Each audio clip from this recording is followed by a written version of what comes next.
Welcome back students.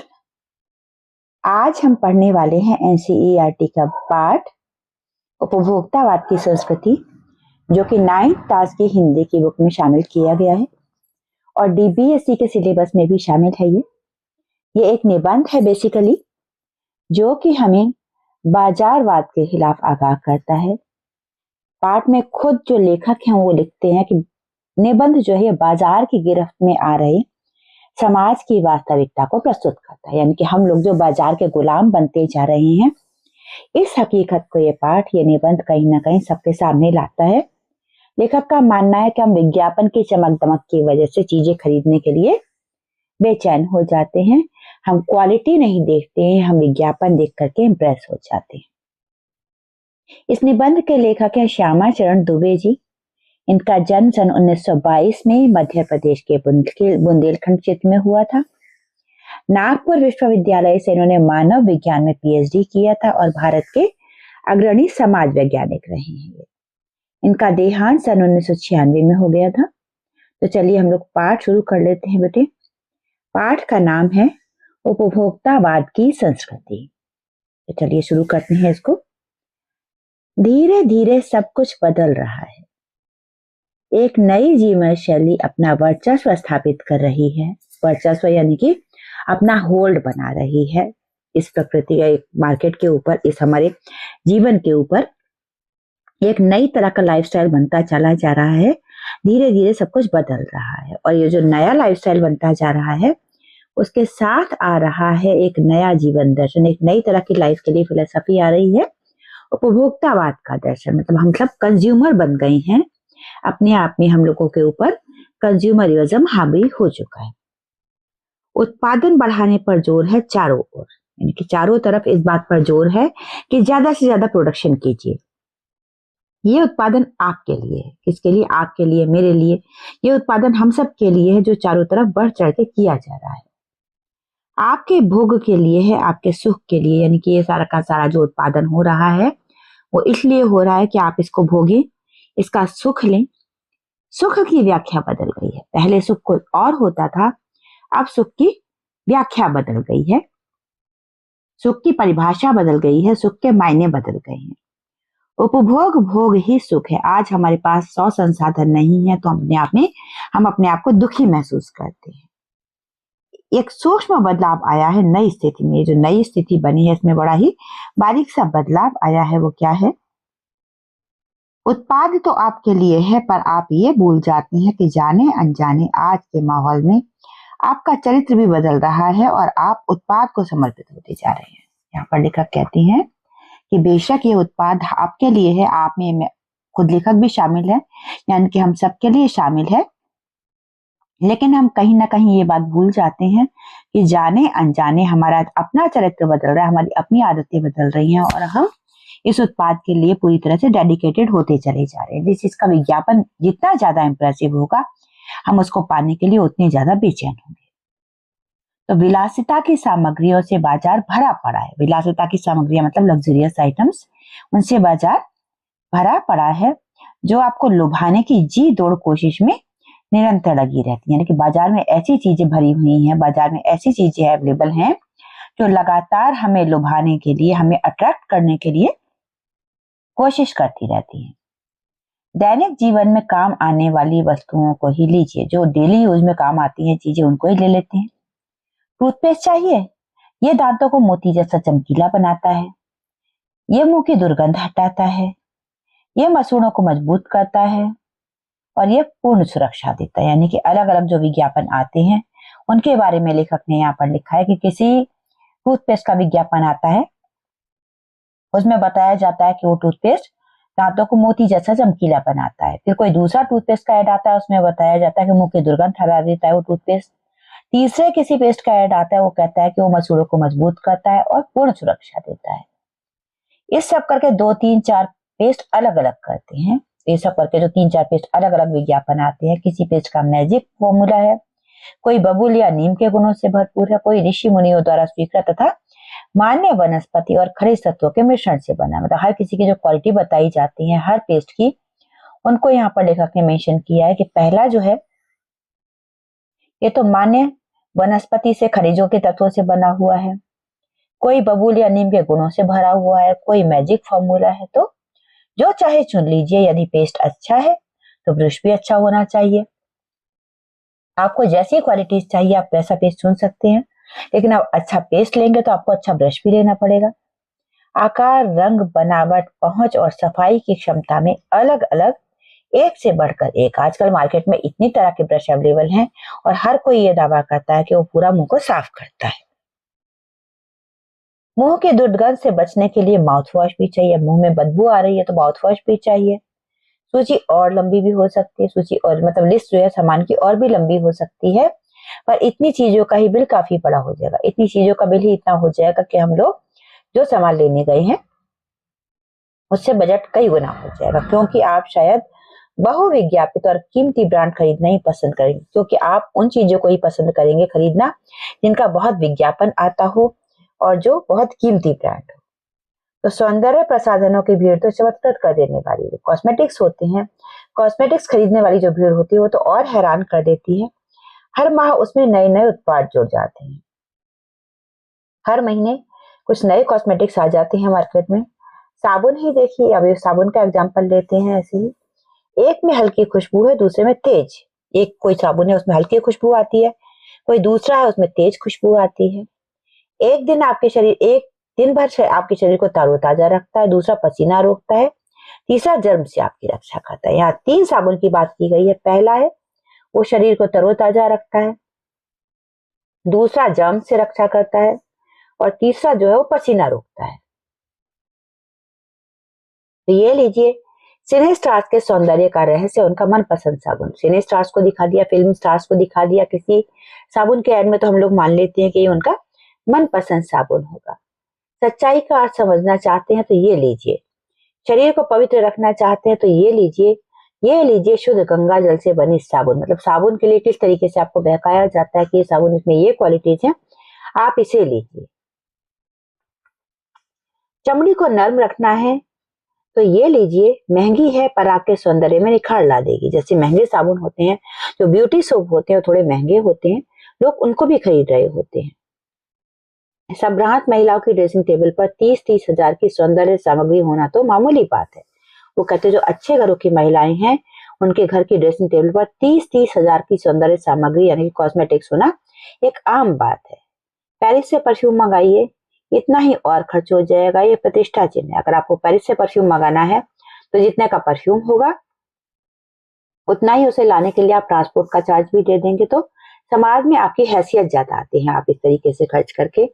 पुरुष भी इस दौड़ में पीछे नहीं है, पुरुष भी ऐसा काम बहुत करते हैं।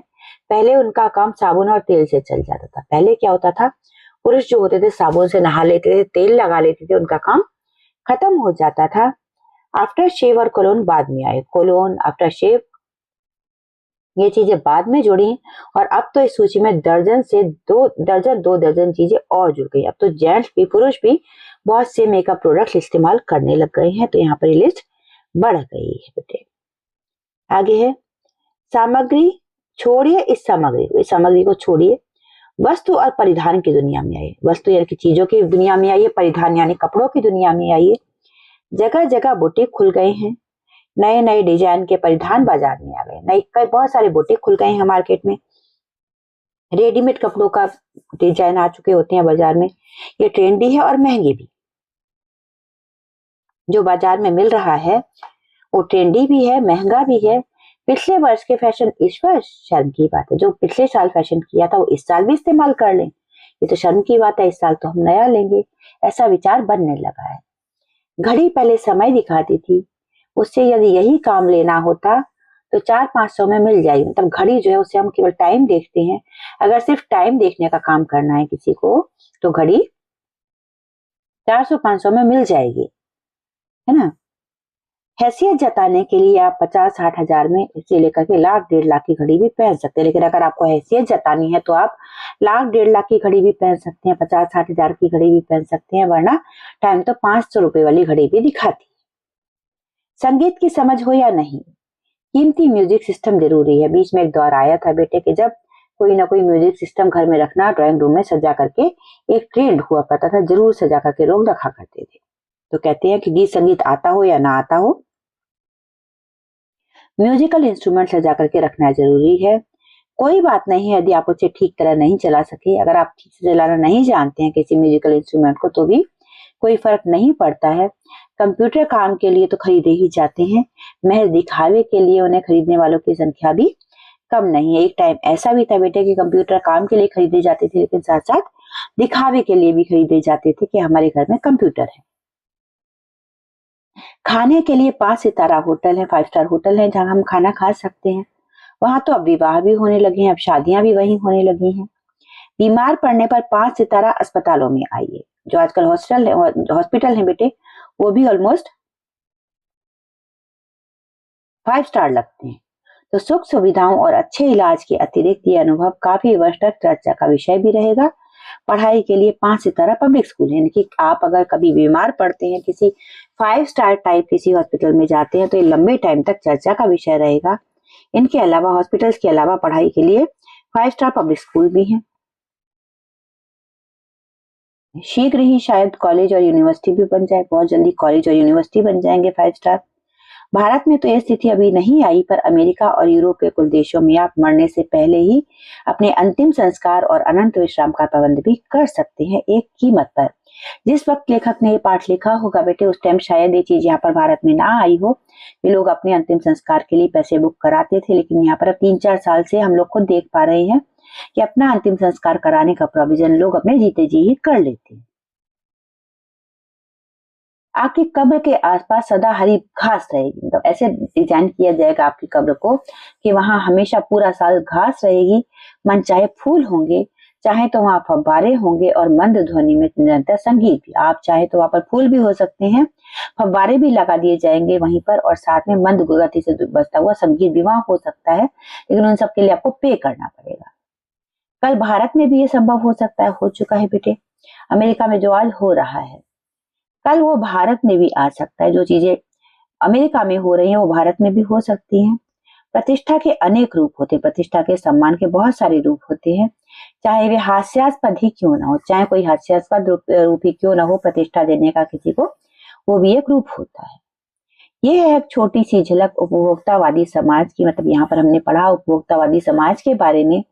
ये विशिष्ट जन का समाज है और सामान्य जन भी इसे ललचाई नजरों से देखते हैं, यानी कि जो ये उपभोक्तावादी समाज है ये विशिष्ट जन का समाज है, सामान्य जन भी इसे ललचाई हुई नजरों से देखते हैं। उनकी नजरों में एक विज्ञापन की भाषा में यही है राइट चॉइस बेबी, उनके हिसाब से, क्योंकि विज्ञापन आया करता था पेप्सी का पुराने टाइम में, तब आप लोग छोटे छोटे रहे होंगे या नहीं रहे होंगे, तब एक आता था यही है राइट चॉइस बेबी करके ऐड आया करता था बेटे। तो इस विषय के गंभीर पक्ष की ओर जाए, अब इसके सीरियस एस्पेक्ट को देख लेते हैं हम लोग। ये उपभोक्तावादी संस्कृति का विकास भारत में क्यों हो रहा है, ये जो पॉलिसी है ये क्यों भारत में पनप रही है। तो सामंती संस्कृति के तत्व भारत में पहले भी रहे हैं। हमारे यहाँ जो संस्कृति है ये सामंती संस्कृति रही है। उपभोक्तावाद इस संस्कृति से जुड़ा रहा है और उपभोक्तावाद इससे जुड़ा रहा है हमेशा से। आज सामंत बदल गए हैं, सामंती संस्कृति का मुहावरा बदल गया, आज सामंत बदल गए हैं, मुहावरे बदल गए हैं, लेकिन भाषा वही है। तो आगे है, हम सांस्कृतिक अस्मिता की बात कितनी ही करें, हम कल्चरल इंडिपेंडेंस की बात कितनी भी करें, परंपराओं का अवमूल्यन हुआ, परंपराएं कहीं ना कहीं टूटी हैं, आस्थाओं का क्षरण हुआ है, आस्थाएं बहुत डाउनफॉल हो गया आस्थाओं का। कड़वा सच तो ये है कि हम बौद्धिक दासता स्वीकार करें, हम बुद्धि से दास बनते चले जा रहे हैं, हमारा दिमाग किसी और का गुलाम बनता जा रहा है। पश्चिम के सांस्कृतिक उपदेश बन रहे हैं, पश्चिम के सांस्कृतिक उपदेश बन रहे हैं वहां पर, और हमारी नई संस्कृति अनुकरण की संस्कृति। अब जो हमारी नई संस्कृति बनने वाली है वो अनुकरण की संस्कृति है, क्योंकि हम उनकी नकल करेंगे। हम आधुनिकता के झूठे प्रतिमान अपनाते जा रहे हैं। आधुनिकता के लिए हम जिन चीजों को स्टैंडर्ड मानते हैं उनको हम अपनाते चले जा रहे हैं। प्रतिस्पर्धा की अंधी प्रतिस्पर्धा में जो अपना है उसे खोकर छद्म आधुनिकता की गिरफ्त में आ रहे हैं। आज हम मॉडर्निटी के नाम पर जो हमारी सच में आधुनिकता है, हमारे परिवार से जुड़ाव है, अपने अपने लोगों से जुड़ाव है, उसको भूलते चले जा रहे हैं। संस्कृति की नियंत्रक शक्तियों के क्षीण हो जाने के कारण हम दिग्भ्रमित हो रहे हैं। जो हमारा संस्कृति नाम से पाठ जो है यहाँ पर जो कहते हैं कि संस्कृति की नियंत्रक शक्तियों के क्षीण, जो संस्कृति को जो कंट्रोल करती हैं वो शक्तियां कमजोर होने लगी हैं, इसकी वजह से हम कंफ्यूज होने लगे हैं। हमारा समाज ही अन्य निर्देशित होता जा रहा है, हमारा समाज ही ऐसा होता जा रहा है कि उसे कोई बाहर से इन्फ्लुएंस कर रहा होता है, प्रभावित कर रहा होता है।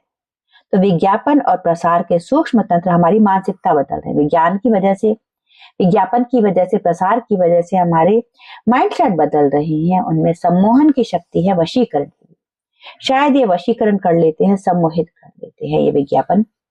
अंततः इस संस्कृति के फैलाव का परिणाम क्या होगा, हमारी संस्कृति जो फैल रही है इसका क्या परिणाम होगा, ये गंभीर चिंता का विषय, बहुत चिंता का विषय है कि आगे हमारी संस्कृति कैसी रहेगी। तो हमारे सीमित संसाधनों का घोर अपव्यय हो रहा है। हमारे पास साधन तो बहुत सीमित हैं, संसाधन सीमित हैं, लेकिन उनको वेस्ट बहुत किया जा रहा है। तो जीवन की गुणवत्ता आलू के चिप्स से नहीं सुधरती। उनका कहना है कि क्वालिटी एजुकेशन, क्वालिटी लाइफ जो है वो आलू के चिप्स से नहीं आती है, ना बहुविज्ञापित शीतल पेय, ना किसी ऐसे लिक्विड से आती है जो बहुत ज्यादा टीवी पर जिसका विज्ञापन आता हो। भले ही वे अंतरराष्ट्रीय हो, भले इंटरनेशनल हो, लेकिन उनकी वो पहचान नहीं बनती है। तो पिज्जा और बर्गर कितने ही आधुनिक हों, हैं वे कूड़ा खाद्य। पिज्जा और बर्गर चाहे कितने ही आधुनिक खाद्य पदार्थ हों, लेकिन हम उन्हें कूड़ा खाद्य कहेंगे, क्योंकि हमारी नजर में इस टाइम वो कूड़ा है।